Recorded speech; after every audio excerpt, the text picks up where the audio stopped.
Welcome to the October 11th PFF forecast. Trying to figure out what we're going to wear for Halloween, and Dan Quinn's outfit, which I believe is known as 42 for the number of points that he gave up after wearing black to his own funeral.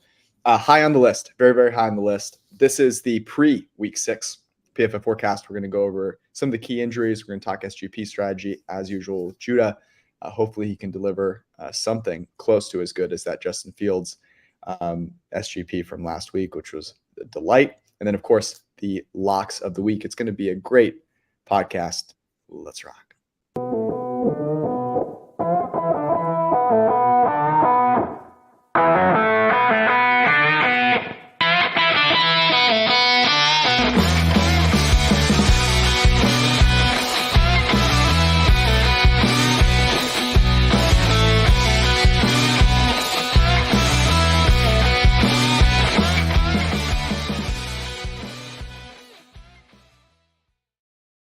I think my favorite part about this photograph is how defiant Dan Quinn looks.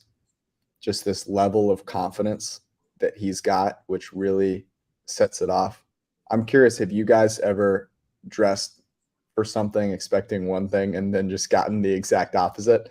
Do you have a Dan Quinn story for us, Brad or Judah, before we get into it?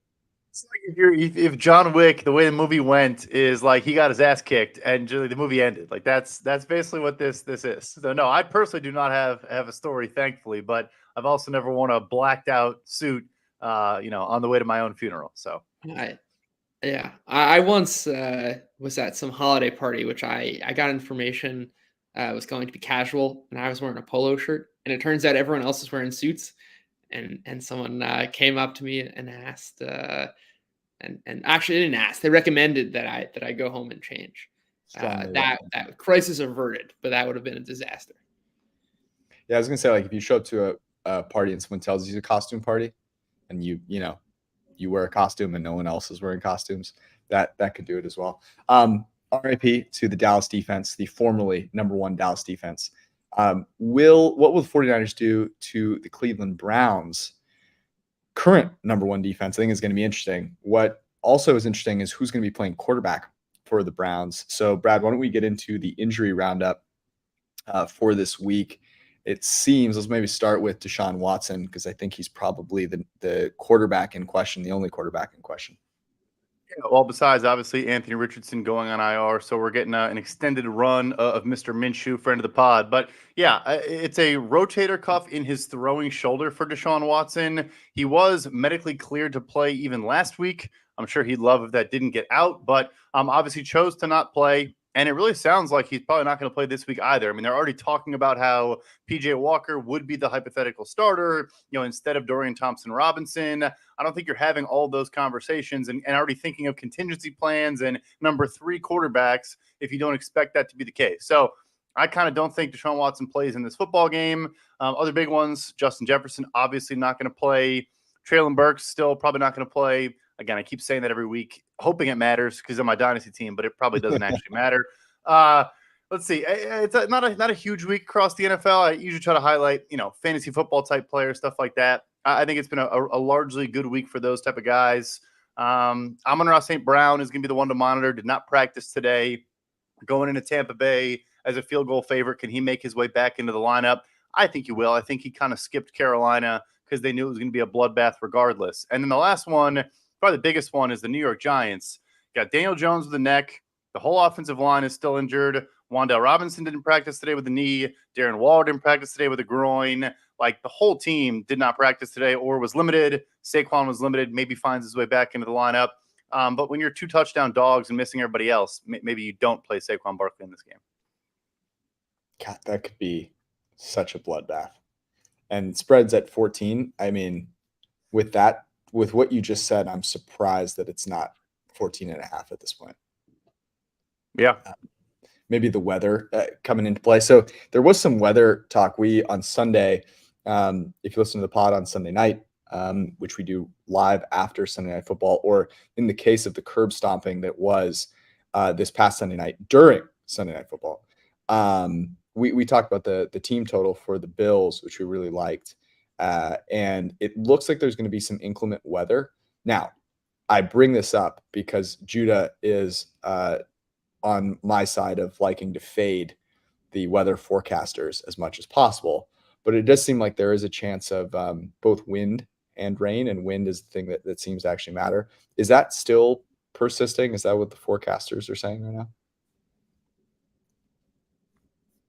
I can say I've seen across, first off, Thursday night, absolutely. I think that the last I saw was projected 25-mile-per-hour winds with gusts closer to 30 to 35, which I think disproportionately affects the Broncos than it would the Chiefs, right? The Chiefs already have a very shallow ADOT. They're not exactly throwing a bunch of deep balls. A lot of the Broncos' success has kind of been on these Russell Wilson moonshot balls, and that's really when wind affects you. It's when you're throwing these 20, 30, 40-yard passes downfield.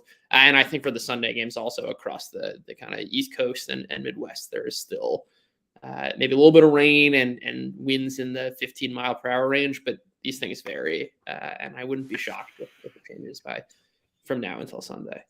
Yeah, you shared the link before. Kevin Roth, if you just Google NFL event weather, it always comes up, but he puts out this weekly thing on Roto Grinders that does update throughout the entire week. But yeah, there's when you mentioned 20-mile-an-hour sustained and 30-mile-an-hour gusts for Thursday night game. There are sustained winds above 50 miles per hour for the Chicago Vikings game, for the Seattle Cincinnati game, for the San Fran Cleveland game. And wind in Cleveland's always a disaster because you get like swirling winds and crosswinds and stuff in that stadium. And then you mentioned the Giants and Bills. It's down to 10 miles an hour there. So keep an eye on that throughout the week. Like you said, we can't really predict wind on a Wednesday, but monitor pretty much every game that's not in a dome this weekend because there's conditions across the country. Yeah, look for those domes for your kickers, for your fantasy kickers. Very, very important that you keep those in mind. All right. Yeah, I can't imagine what backup Cleveland quarterback in wind against the Niners is going to look like. But again, talking about games where maybe it disproportionately hurts or favors one team versus the other, I find it hard to believe that the Browns are going to be playing from ahead in this game, right? So if you're needing to throw the ball versus being able to play from ahead in the wind when you can actually run the ball, that would seem to create some opportunities potentially for some outsized margins of victory potentially. Thinking about it that way, even some wind in Miami and decent chance of precipitation there, even though it's going to be really hot for Carolina in Miami, which is interesting. Yeah, it looks like it's going to be windy pretty much everywhere. Although this is interesting, is this game actually being played at the Los Angeles Memorial Coliseum? That would be quite an interesting state of affairs. I will say that. All right, let's get into some same game parlays here. Last week on this podcast, we discussed the opportunity of a lifetime, which was to bet on Justin Fields, kind of figuring it out a little bit in a game where the Washington Commanders didn't have that great of a secondary. We had seen the week before that Justin Fields had kind of started airing it out a little bit. A fantastic call, Judah. I had multiple people, both within the company and outside of the company, hitting me up to ask how they get your phone number and how to contact you. One of the people was like, I literally just want Judah to tell me every same game parlay so I can just bet them all. I don't even want to think about it. Just every game, I want him to tell me the angle and I will bet it. So that's your mission, should you choose to accept it. What are you looking at this week? Yeah, I hope you just told them to, come join us on Wednesdays of the PFF forecast to get everything. I actually purposely left off the talking about disproportionate effects of teams. I left off the Niners because that's actually my first same game parlay angle, especially if this game, everyone's freaking out about the wind and such. The strength of the Niners offense is on these crossing patterns, which happen between 12 and 15 yards down the field. That's where their big explosive plays happen. I expect that to kind of be largely unaffected by the deep passing game. And the angle I want to play here is that the play volume, just by virtue, it's really two angles. Angle one is just increased play volume from San Francisco because I don't see Cleveland as having any sustained offensive success, especially if they don't have Deshaun Watson. And I also kind of want to play I think the Cleveland defense is great. We've been on them since day one. We talked about betting their fewest points. That's something we've been on, but I always want to bet against elite offenses, against elite defenses, especially if the market's going to price in some sort of limitation on efficiency from the offensive side. So I'm kind of hoping that these prices, which are not yet released, I think that's probably because of the wind, are going to be like pretty low. And I kind of want to play both those angles, which is that this Niners offense, the turnovers are going to come. They're certainly putting up gaudy efficiency numbers in terms of like their EPA, but also just looking at their fundamentals, how they're moving the ball, which is turnover agnostic, is absolutely off the charts. They've had a couple of games which would rank in the top 10 of games since the model's been running for 13 years. And that's kind of agnostic to the Brock Purdy turnovers. If we do get some turnovers, that only helps this game script. I just expect a ton of offense from San Francisco. They're really, really dynamic in every such way. And when they meet the force of the Browns, I expect them to kind of continue scoring 30 points, whatever it is, dominating offensively. And I don't see how the Browns are going to sustain any offense against this Niners D. And I just want all the plays, bet on a bunch of players, whether that's, building through Purdy in the spread, whether it's McCaffrey, and even just getting deeper with their wide receivers. I want to be on the Niners onslaught here.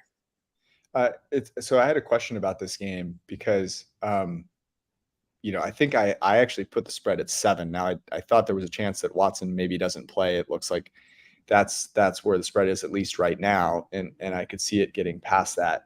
But one of the thoughts here is you look at this lineup and you go, okay, well, Myles Garrett's really, really good. But what did we see last week with Micah Parsons, right? The ability to really mitigate that one strength up front.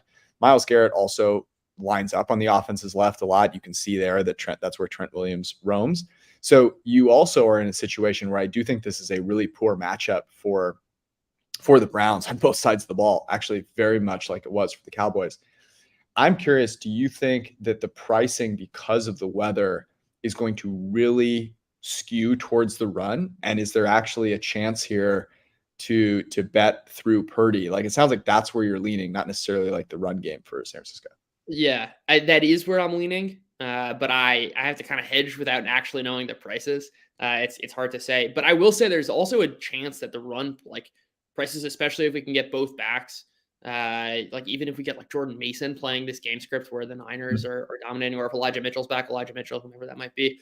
I think both work. But yes, the primary angle I'd love to see is like Purdy's passing drop instead of being around 240 is really at like 220. And I'm looking to get like a Purdy 275, playing with some deep spreads. And I think especially in this game, the kind of assumption is if the Niners win by 20 points, it means like Purdy's going to throw for 190 yards and the rushing game is going to go for 200, when really they could build the 20-point lead through the passing attack, which is really the story I'd be wanting to tell. Yeah, no, that makes a lot of sense to me. All right, next angle that you're playing. Yeah, this is similar to one I played last week, which I took. This was a pretty crazy SGP where we got 3 or 4 legs. Was taking the Daniel Jones under passing yards.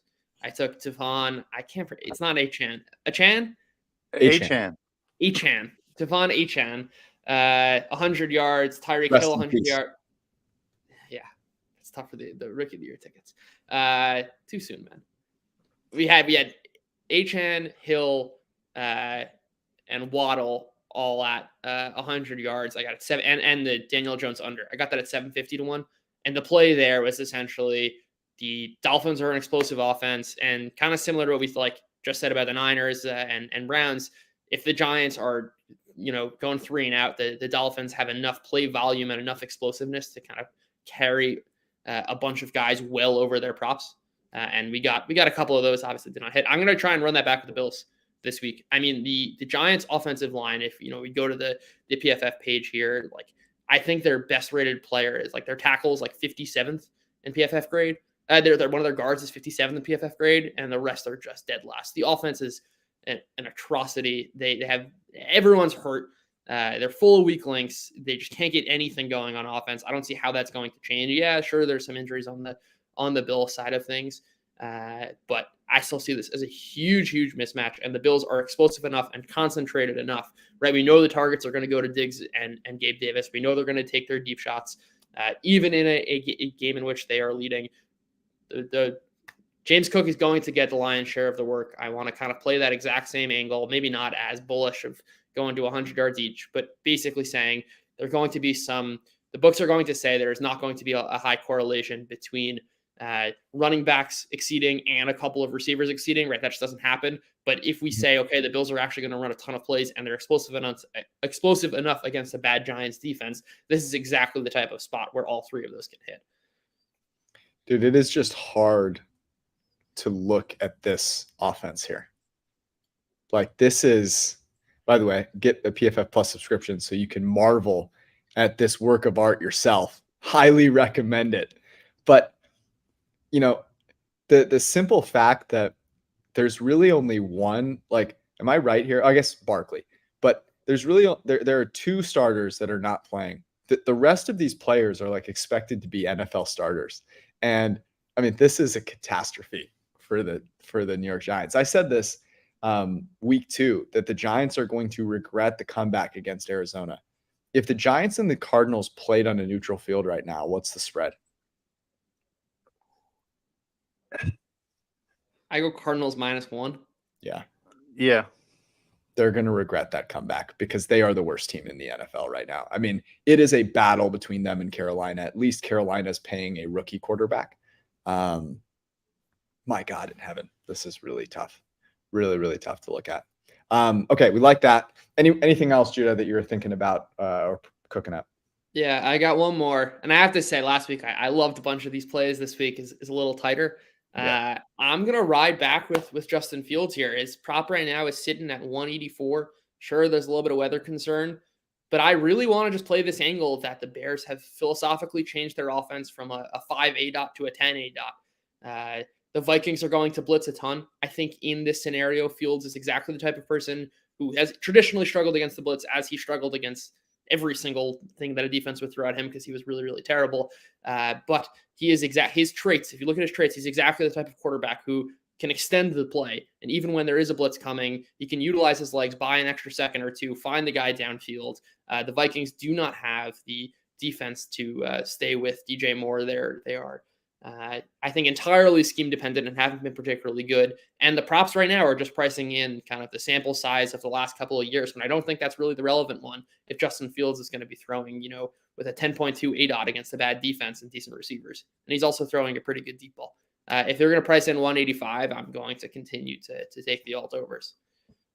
So you're thinking an alt over. So the one that you did last Thursday was 275 plus, and then Bears -5.5. You thinking that same thing? Or are you going to include any of the receivers? I mean, I thought it was noteworthy that like everyone's going to be on DJ Moore this week. I thought it was interesting. Like Mooney to me, he was the guy they tried to scheme up right off the bat. You would figure, not like the Vikings can pay much attention with the guys they have in the defensive backfield. But is there another angle there or additional player that you might include?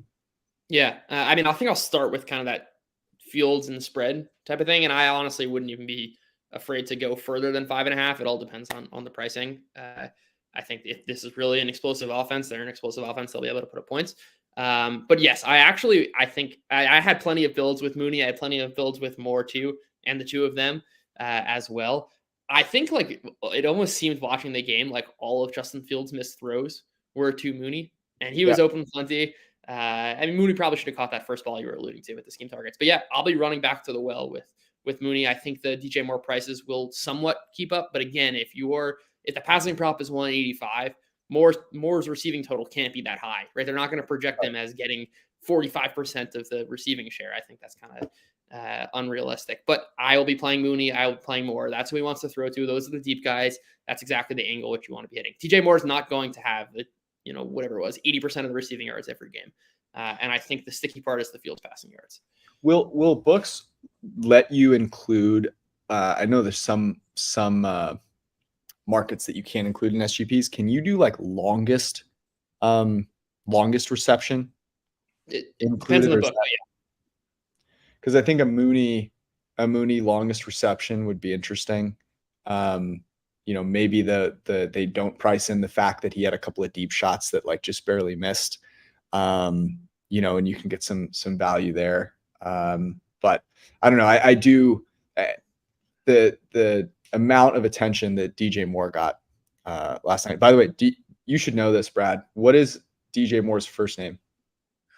Ooh, I don't know that. It is Dennison. I love that. That's a Chicago Bear right there. Yeah, it was not what I was expecting. I know this because I also know AJ Dillon. If you want a fun 5 minutes, go look up AJ Dillon's real first name. Speaking of players that you might want to invest in, Prize Picks. This podcast brought to you by Prize Picks. We just talked about a couple of different players that we would target this week. And if you would like to put your money where your mouth is, play a little real money daily fantasy sports, because that's what it is, you can go to Prize Picks. And here's how it works. You pick 2 to 6 players. And if they go more or less than their Prize Picks projection based on what you predict, you can win up to 25x your money on any entry. It is that easy, especially if you are in a state that does not allow legalized sports betting, because our country is ridiculous. You can go use Prize Picks and still get a lot of excitement. Prize Picks adds a ton of excitement to the sports viewing experience. Watch your progress in real time on prizepicks.com and the Prize Picks app. Win up to 25 times your entry. And it's so easy. You can just take 60 seconds, maybe even less, to get your entries in. Super, super easy UX, and then a ton of fun. And you can even do things during the game. So once the game is started, you can do halves, quarters, periods, the whole thing. It is a blast. So go to prizepicks.com/forecast. Use the code forecast for a first deposit match of $100. Again, that is prizepicks.com/forecast, and use the promo code forecast to get a $100 match on your first deposit. Also, I've talked about this a bunch. Halloween is coming, and as Manscaped is calling it, it is Balloween. Okay. I don't recommend dressing up like a ball sack for Halloween, but you probably don't want to be wearing some ridiculously uncomfortable Halloween costume while not being properly shorn. So get yourself right, get some of the Manscaped products, and get your hair game nice and tight for the ugly sweater season. 20% off plus free shipping with promo code PFF. As we've talked about many, many times, we all use the product. I've used the product for a long time. And so give the Manscaped what they're calling the Handyman, which was designed to give you that smooth finish without the mess of a traditional shave. So they always add new products, which is what I love. I've used the Lawnmower 4.0 for a while. I got the facial set kit, or whatever you want to call it, recently. I've been using that. I'm traveling right now. I brought it with me. I don't have to worry about charging it. It comes with a travel case, which is fantastic. There's nothing worse than traveling with your like clippers just floating around in your suitcase. So they've got you hooked up this Halloween with the Handyman and the Lawnmower 4.0. It is a great product. Highly recommend. And you can get 20% off with promo code forecast at manscaped.com plus free shipping. 20% off and free shipping. It is that easy. So go make it happen. Also, our friends at Western and Southern are bringing you Fabric. Fabric presented by Gerber Life allows you to give your family and yourself the comfort you deserve, knowing that your family is taken care of with high quality term life insurance. It is the best way to make sure that you can relax this fall and enjoy the things that you love, like your family and football, without having to worry about uncertainty in the future. And that is exactly what quality term life insurance does for you. And here's the best part with Gerber and Fabric. It takes just 10 minutes and you can do it all online. Here's how you get there. You go to MEET Fabric, fabric.com/forecast. That's M, 2 E's, a T, fabric.com/forecast to get started today. Policies issued by Western Southern Life Insurance Company, not available in certain states. Prices subject to underwriting and health questions. All right. It is time for us to pick some locks of the week. I think last week we want to learn from and improve upon is the way that I would put it. So look, Jake Ferguson, I think barely got through for us. I think we got him at 33.5. Was scary there for a little while, but finished with 29. So we did hit that one. And honestly, a couple that fell just short, had a couple of money lines at plus money that had a shot and just couldn't get it done. So we're back at it again. And the way that we do this is we go around the horn and we propose our favorite bets and then we pick our favorite ones. Now, I don't know if it's Brad, it's you that I'm going to blame But if you try and talk me off of the 49ers again this week, will not be pleased. I'm just kidding. I'm giving you a hard time. I don't think I'll talk you off the 49ers ever again. I mean, George Kittle had 3 tutties in that game as well. So Sure. That was the real one I talked you off of, and that obviously he's playing some good ball. But yeah, we're getting back at it. We're gonna course correct here. It's a little bit early in the season, so not trying to massively overcorrect. And when you do analysis like this, you also have to look at who the teams have actually played thus far. But looking at some player props as we look at the kind of coverage production against certain positions across the NFL. So the first one for me is Tyler Conklin against the Philadelphia Eagles. We talked about a little bit of weather. He has a low average at the target. He is Zach Wilson's target up the seam in the flats on lower, near the line of scrimmage passes. And he's actually been remarkably productive the last couple of weeks. I was expecting this number to come in way, way higher. The Eagles are, I want to say, 31st in EPA per play allowed to tight ends and 30th in success rate. And it's not, they have played some decent tight ends, but you also just look at their linebackers, look at their safeties. It's not that big of a shock. So his numbers at 26.5. The last 4 weeks, he's gone for 67, 58, 26, and 50. I'm not really sure why this number, it's kind of been the same number the whole season. He also was wide open in the end zone in that Denver game, and Zach Wilson just didn't see him. So anyway, I think he's going to be a focal point of the offense. I think the way you attack the Eagles is up the seams, over the middle. Their linebackers bite on play action more than any linebackers in the NFL pretty much. You're going to have a lot of quick pressure, so quick outs to Tyler Conklin, like the over 26.5 for Mr. Conklin. Dig it. I dig it. Judah, you're up next. Yeah, I'm going to go with the Lions -3 here. I think that Tampa Bay is probably the biggest overachievers of any team in the NFC.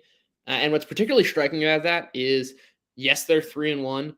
And I have their offense as probably like a bottom 7 unit by my numbers. And that is still with Baker Mayfield playing out of his mind when he's under pressure. Right? We have like his pressure to sack ratio is like 20% below his career average. I might have to double check exactly that number, but some high number that is well above where he's played the rest of his career. He's second in pressure EPA right now, as we've talked about numerous times on this podcast. That's a pretty unstable area. And I think, first of all, that's going to regress. They haven't played well, and all of that has been true. It's one thing to talk about like, oh, it'll regress in some abstract, future time. But I think actually this is exactly the sort of matchup in which it will regress. The weakness of the Bucs offensive line is their interior. Aiden Hutchinson has been mostly lining up as a defensive lineman. He's probably playing at a top 3 rate right now. I expect him to absolutely wreak havoc on this team. I expect Amon-Ra St. Brown to play. I saw that he was a limited participant in practice and not that he missed it, though. Brad, you can double check me on that. I think they're going to get J-Mo more involved in this offense. Josh Reynolds has been a revelation. I'm not exactly worried about this Bucs defense. And I think the last point I'll say here is I think the 3 kind of represents, the Bucs are coming off a bye. I think that when you take a kind of aggregate approach and say, where do teams get their biggest advantage from bye weeks, that's probably injuries, right? They have another week to get healthy. Their opponents do not. I expect the Lions to be very, very healthy in this game. Again, that does assume that Amon-Ra St. Brown is playing, but that I'm fairly confident that will happen. And I think that kind of like the point that you just like add to, the Bucs are coming off a bye, the Lions are not, is completely mitigated by the fact that the Lions are healthy. I think this is a huge, huge mismatch, and I don't think 3 is enough. I'm a fan of that. Okay. Let me put this on the screen here. Brad, you are a noted follower of the Chicago Football Bears. And I want to ask you a quick question here. Do you have a ton of faith in the coverage unit that is the Chicago Bears? I do not. They are healthier, but I still do not. Okay. Now, where do you feel that they are weakest? Do you think they are weakest against the wide receiver position or the tight end position? In the slot, the linebackers have gotten better against tight ends. They have a lot of production there, but I would just say slot, whether it's a tight end or a slot receiver. Okay. Because I have 2 guys that I love. Justin Jefferson not playing in this game. The Minnesota Vikings offense has been very good. People want to talk about how they are losing games. They are losing games, but they are doing so with a very efficient passing offense. I think really outside of the Miami Dolphins, I'm not sure there has been a more efficient passing offense at moving the football. And that means yards, not necessarily points, but yards. without Justin Jefferson, are they just going to stop throwing the football? The answer is no, because their running game sucks. Alexander Mattison has forced as many missed tackles this year as I have. So both Jordan Addison and TJ Hawkinson, I think, are really interesting in this spot. Both of their totals around the 50 range. I think Addison's at like 54.5, Gronkinson at 50.5. I actually, Brad, I think I lean a little bit towards Addison. And the reason for that is I think they're going to put him in that Justin Jefferson role, and they're going to put him in the slot, and they're going to give him some mismatch. They're going to find they've got to win this football game, and they're going to need to do so with the guys that they're paying to do that. And that's the passing game. So I like Jordan Addison here having a big game. I think both of these I would look to play at some alt numbers that give us a bit of a plus price here. But my first lock of the week submissions are Jordan Addison and TJ Hawkinson. Curious whether you guys like one of those more than the other. I was actually going to mention Hawkinson as one of my first ones. The Bears they've graded better the last couple of weeks. They have gotten better, but they allowed 9 catches for 77 yards and a touchdown to Logan Thomas. Cade Otton went for 46 yards against them. The week 1, Luke Musgrave went for 50 yards against them. And Travis Kelce in a half of football went for, I think it was like 780 and a touchdown. So they have struggled against tight ends. I was going to mention Hawkinson. I was shocked this number dropped at 50.5, actually lower than last week. It was 52.5 or 51.5. Of course, I did a write-up on the website for over 51.5. He had 51 receiving yards. So anyway, we were close. But yeah, so I definitely like Hawkinson as well. Also, I just checked while you were talking to relook. The Eagles are actually dead last in EPA per play allowed against tight ends and second to last in grade and success rate. They're terrible against tight ends. So sticking with that theme, the exact same theme, looking at certain matchups, certain teams have played against. The Jets have allowed the second most receptions in the NFL to running backs so far this season. They do gang tackle and do a good job. I mean, the way their shell is set up is they want you to throw low ADOT over the middle. They're going to sit in cover 3. They're going to, take away the explosives. They're going to not blitz all that much, but they are going to get home with 4. They are 5th in the NFL in pressure rate without blitzing. Jalen Hurts is 20th in passing grade when pressured on a non-blitz. And he targets DeAndre Swift in those scenarios a good bit. Swift has been a bigger part of the receiving, approach the last couple of weeks. He had 38 yards last week, I want to say. But I'm going receptions here. I think it might be 1.5, probably going to be 2.5. I'd rather it be 2.5 and get plus money. So it's not out yet. But DeAndre Swift over 1.5 or 2.5 receptions in this game against the Jets. I like that. I was going to ask you guys about this game a little bit because, the way that the Eagles defense is constructed, you've got to figure this is going to be a really, really hard game for the Jets to run the ball. And just in watching them, it's been a all or nothing, right? Either Breece Hall does something incredible and rips off a 50-yard run, or it's like, 2 inches in a pile of dust. And you feel like that is going, and that and the fact that they're, a huge underdog in this game, they're going to have to throw the ball. I don't know, I want to get your guys' opinion on potentially the Breece Hall unders or some sort of like Zach Wilson over, just kind of, saying, look, they're going to have no success running the ball in this game, even though that's the only way that their offense could be successful. That was also part of my Tyler Conklin thinking, to be honest. Like they're not going to be able to run the ball. They're going to need to throw more on early downs, which they did. They didn't do it against Denver, but they did it in previous games, even with Zach Wilson against Kansas City. They were willing to run the ball or throw the ball on early downs. So yeah, that is also tied into my thought there. Breece Hall receptions, I guess, or yards could be a thought, but that is their outlet on those quick outs is Conklin, and it's been working the last couple of weeks.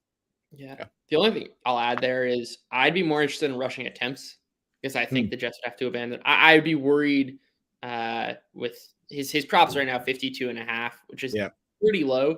And especially if he can kind of, as you said, just like 140-yard rush, and he could have like a success rate of 15% in a huge rush. I'd want to capitalize on that kind of success rate. Yeah. I like attempts actually. What are we seeing his attempts at? I don't think it's out yet. Probably. Yeah, I don't think so. It's a bummer. I'll jump in with my next one. Yep.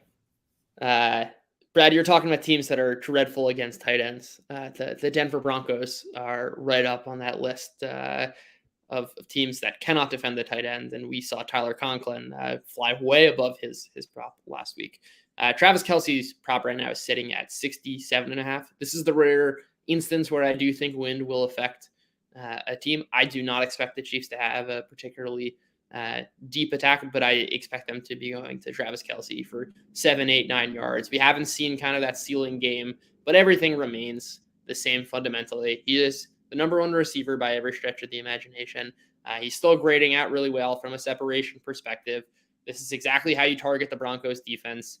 Sure, there's wind, and that's going to affect passing yards in the aggregate, but what that also means is if Mahomes' prop is set lower, then the receiving his receivers will also have lower props, and I don't think the weather really affects Kelce at all here. I'm going to take 6.5. I couldn't agree more. In fact, I think that this is one of those ones where the weather will affect all lines, but they probably shouldn't because of first off, the average depth of target. But here's the other thing.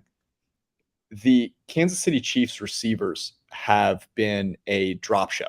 I mean, it is like a complete joke. So you're telling me in the wind, when the ball's going to move around a little bit, that Mahomes is going to look at Kadarius Toney more? Like, stop. So, this to me, like, I think the only concern you would have is Kelce like fully healthy, right? I think that's literally the only thing that's stopping him from like 14 catches in this game. But I think it is an interesting opportunity in terms of seeing all of the numbers kind of go down because of the wind, and actually playing Kelce at being maybe more, he should get more of the targets and target share because of that, which I like a lot. Yeah, I'm not trying to jump you in the order here, but everything, I'll just say it now because it's applicable. Everything you guys just said is why I also like Patrick Mahomes over 2.5 passing touchdowns, because I think we're getting better value there because of wind, because of Kelce's health. The Broncos allowed the most passing touchdowns in the NFL, and we know the Chiefs score on 4, 5, 6 yard passes all the time. It's plus 130. So anyway, I'll just jump in there. Thank you. No, I'm a full proponent of that. We have not. So Mahomes has not had 3 passing touchdowns all year. He had one game. I don't think we betted, of course. He had one. That was the one that we did not bet. That's right. Yeah. So I don't know. Are we putting the kibosh on him? We'll find out. Okay. This is going to be the time at which I am going to talk about the San Francisco 49ers. It's 7 right now. If Deshaun Watson plays and he's half healthy, we've seen what he's looked like when fully healthy, and it's been a nightmare. But you are telling me that they're going to put a backup quarterback into this game and they are going to like pick up a first down? Dorian Thompson-Robinson looked solid in the preseason, came in and looked like he had never played football before in the regular season. This to me is they're adjusting the line based on first off, I thought the line was way too short to begin with. I thought it should have been 7 with Watson in there because he has been butt cheeks. Pardon my French. He has a PFF grade of 68.7. I think that's being generous. And you're just not going to adjust the line that much based on a change to a backup. But I think in this situation, right, you need to kind of take into context the other team. And the other team is a team that is not sort of an average. If you're playing an average team, then maybe you move it, 3 or 4 points from Watson to a replacement level backup. But a defense that can take advantage of those mistakes in the way that this defense can, combined with an offense that can take advantage of those mistakes the way they can, I think that really puts a kind of lopsided view on this game. So I like the Niners. I know it's only 37.5. And maybe the rain is factoring in and why the spread is only 7. But at 7, I think this is a massive mispricing. Look, the Browns have a great defense. What do we know is that good offense beats good defense. And I think we're going to see that here in Cleveland with the Niners. I'm not worried about a letdown game here. I just think that, the Niners that I talked about on Sunday, and the way Shanahan curses at his team continuously keeps them on their toes. So I'm rolling with Shanny and the 49ers at 7. By the way, the last thing I'll add on this, they're playing Minnesota next week. They kind of always do this thing where they stay out there and like, stay in the same location and like come together. I think they've been very successful at that the past two or three seasons. So that's another thing that I think plays into this not being a letdown spot. Yeah, the Greenbrier always welcomes the San Francisco 49ers for a weekend a year. Seems like a pretty sweet setup. But yeah, obviously I like that one. 37.5 total and a touchdown might scare you, but I think it could just be 34-0 like the Saints Patriots game. So I like that one for sure. I'm going to be very kind of predictable here as well with a classic Wong teaser on the Washington Commanders and the Houston Texans. You get Washington Commanders at 8.5, the Texans at 7.5. And I think you got to jump on that because I think they're trending towards 1. But I do see at some books they're still 1.5. So for the Commanders, look, their weakness right now has been in coverage, and the Falcons don't throw the football or don't know how to throw the football. So I'm not sure they can exploit the main issue the Commanders are dealing with right now. With Sam Howell, obviously we know his pressure to sack rate is insane, highest in the NFL. The Falcons are 25th in pressure rate this season, and I think they're like 29th in converting sacks into pressures. I think you wrote that up for our early spread bets article. And then, look, on defense, I've said this a couple times across the nation this week, like the mini buy for the Commanders, I think matters a lot. I'm not going to say this is like going to happen again, but the Commanders were 27th in EPA per play from weeks 1 to 5 last year, and then were 4th the rest of the season. Jack Del Rio's defense is super complex. I was looking at our coverage data today. They're the only team in the NFL that's like 10% or more in cover 0, cover 1, cover 2, cover 3, quarters, and quarter half. Like they run everything. And I think it was overwhelming for Emmanuel Forbes. He obviously got benched. I think Danny Johnson is a pretty good replacement. So that's that leg. For Houston, I think you're getting the better quarterback at home plus money, and you obviously tease it through a touchdown. So long answer short. Commies plus 8.5, Texans plus 7.5, Wong teaser. Did you say Wong answer short? I should have. Let's pretend I thought you did. I thought you did. I'm giving you credit for that. So I was like, sneaky. Brad was spending too much time enlightening the people across the nation to be fresh enough. Yeah, exactly. Across the nation, coast to coast. Oh yeah. As long as you're not teasing across 0. If you want, I can recommend a podcast for you on that. Or the tease. The tease from 2 teams from 7 down to 1 instead of just doing a money line parlay. If you're into that sort of thing, there are pods out there for you. Yeah. All right, Judah, you're up next. Yeah. Speaking of coast to coast, I thought this was particularly puzzling that the Dallas Cowboys, who train in Oxnard, California, played the San Francisco 49ers, decided to fly back to Dallas and then go back to Southern California. Very interesting. Don't really understand it. We talk about home field advantage. Rest is and travel time is one of the main factors. Or if you created a model with a variable importance, that would be the number one thing. That's a small minor point to the larger one here, which is as we kind of saw last Sunday night, the Dallas has an absolutely ferocious pass rush. They're generating pressure on 52% of plays. That is a egregious number, extremely high. But when we talk about quarterback traits, we talk about all these things. Justin Herbert is terrific at mitigating the pressure. He does not take sacks. He is terrific throwing on the run. That is exactly the type of quarterback that you want facing a great pass rush. And once you kind of get past that pass rush, there's not much else for the Cowboys. They're very, very vulnerable across the middle of the field, especially. I anticipate this. The Chargers are going to be way healthier coming off a bye. I expect Bosa and James and Eckler. Obviously, they lost Mike Williams for the season, but I trust Justin Herbert to be able to mitigate the main matchup advantage the Cowboys have. And I'm not particularly sure that the Cowboys offense is any good. And we talked about Kellen Moore leaving for LA. I guess I should have led with that. It's the Kellen Moore bowl game. But Dallas has gone from an offense which forces coverage mistakes at an extremely high rate to being the second worst at forcing coverage mistakes this year. That is a huge, huge difference. And that's exactly the sort of thing that if you're shooting yourself in the foot by not being creative with your scheme, it doesn't matter what team you're playing. You've eliminated half the plays from your playbook or half the plays from the sample size better yet. And I don't think they'll be able to take advantage of the weak Chargers defense. I expect the Chargers to put up points, and I don't think Dallas can be able to hang up with them. So you like Chargers money line. Chargers money line. I'd also propose a Chargers a teaser if we as another potential leg if we wanted to include the Niners among Brad's too, which I also like. Yeah. Look, I said this last week. We're gonna have a lot of Jerry Jones quotes this week, and we had a lot of Jerry Jones quotes this week.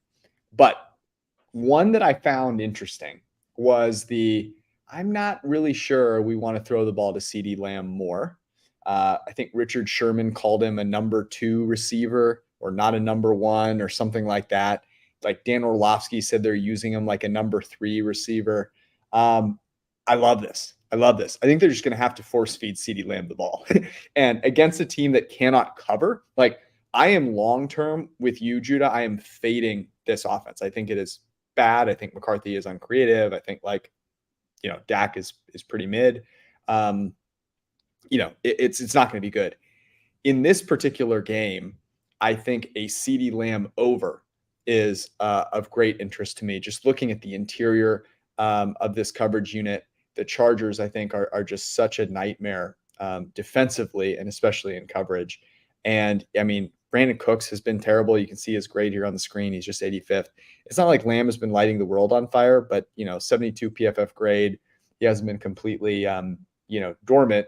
And this is a kind of a get right spot. I think you consider the teams that they have played thus far. The Niners, a very, very good defense, obviously. They played the Jets. The Jets have some great coverage players. They played in a monsoon against the Giants. So it's not as if, like, I think looking at the preponderance of data in the season, you've got really a good view on him. This is the opportunity for CeeDee Lamb to make some hay, particularly in the slot where there's a lot of weakness. So I like CeeDee Lamb. I'm guessing this will be 5.5. Maybe you get it at 4.5, but I like the over receptions. I think there's an opportunity potentially to play his over yards as well. And that is my last one. That is my last lock of the week's submission. The Jerry Jones and Big Mike quotes. The McCarthy quote was worse. He was just like, we cater to the defense. I was wrong. I said all offseason I wasn't buying it. I was 110% dead wrong. They want to run slant flat and run the ball on first and second down and get no one open. Yeah, their offense stinks. And it's not the player's fault. But yeah, so anyway, I'm also out of picks. I just wanted to throw that in there. Who's coaching the Dallas Cowboys next year? That's a good question. Kellen Moore? No, I don't know. I was gonna say Sean Payton. Oh yeah, I know. He probably regrets not just hanging back for one more year and then saying, "Hey, Chargers, hey Cowboys, I'm ready for a bidding war." He probably regrets that decision. Ben Johnson, Lincoln Riley, like it ain't gonna be Mike McCarthy. Ben Johnson is preoccupied with a job in the greater Midwestern region. I Chicago. see. So, I see. Yeah, good point, Brad. Didn't want to steal your guy this early. No. Okay. What do we like best here? You still going, Judah? Or we're all done? I'm done. All right, we're all done. I'll throw I'll speak for myself. I love the Tyler Conklin prop. I was trying to poke holes in it 10 different ways before I came on. The weather's a bit of a concern, but I also think in some ways it kind of plays into the play a little bit. So, and that was at 26.5. Correct. I get on board with that. I think my ones that I heard that I liked a lot. I thought the teaser. Again, I like most long teasers. But man, an opportunity to fade Desmond Ridder with our guy Sam Howell, and especially after the start that the Commanders got off to, and then better quarterback getting points. I really do like the Hawkinson prop. I just look, they're gonna have to try and win this game, and he's I think becomes their 1A guy. I mean, the number of targets that they fed to Justin Jefferson. So a couple of those I like. I'm still waiting for someone not named myself to talk about the San Francisco 49ers. I will just wait. Judah, what were the ones that you felt most confident in? Yeah, I like the teaser also. I should also note I'm glad that Sam Howell has become our guy. Everyone's finally seen the light. I appreciate that. I like the teaser. I like Hawkinson. I also really like the Travis Kelce over 67.5. Tight ends, baby. We're getting after it. I love it. We are. Oh yeah. When is National Tight End Day? I know it's in a couple weeks because George Kittle's pissed off. He's playing Monday night that week, so he's not playing on National Tight End Day, and he was very upset about that. Yeah, that seems like an important thing to know. Okay, so do we have our own National Tight Ends Day? Is that what we're doing this week? Yes, this Sunday is the PFF forecast National Tight Ends Day. I'm going to propose a slight change to my prop. We're not going over 67.5. We're going 70 plus at plus 102. Love it. For Kelsey. I like that. Do you have any alts on Hawkinson? Not that I see. So I think we should do. I do have alts. We've got 60 at plus 140, 70 at plus 210, 80 plus 320, 90 475. Oh, I like 70 plus like 210. 70. Yeah, I really same. do. All right. Yep. 70 for the two greatest tight ends, and then also over on Tyler Conklin. We're doing a teaser with our guy, Sam Howell. He's our guy now. And the Niners, George. I'll say it for you. We're throwing the Niners in. I don't care about the low total. They're going to win 34-0. Look at you, Brad. This gives me so much life. So excited. Okay, there it is. So we got a little 5-pack. Look, we could not do National Tight Ends Day for the forecast without George Kittle being involved somehow. There you go. So we need George Kittle involved. So there it is. Niners -7 as they continue to light the world on fire. We have Tyler Conklin over 26.5. We have TJ Hawkinson over 70 plus 210. Travis Kelce over 70 at plus 102. And the Wong teaser with Sam Howell getting 8.5 and CJ Stroud getting 7.5 at home against the Saints. That was the podcast.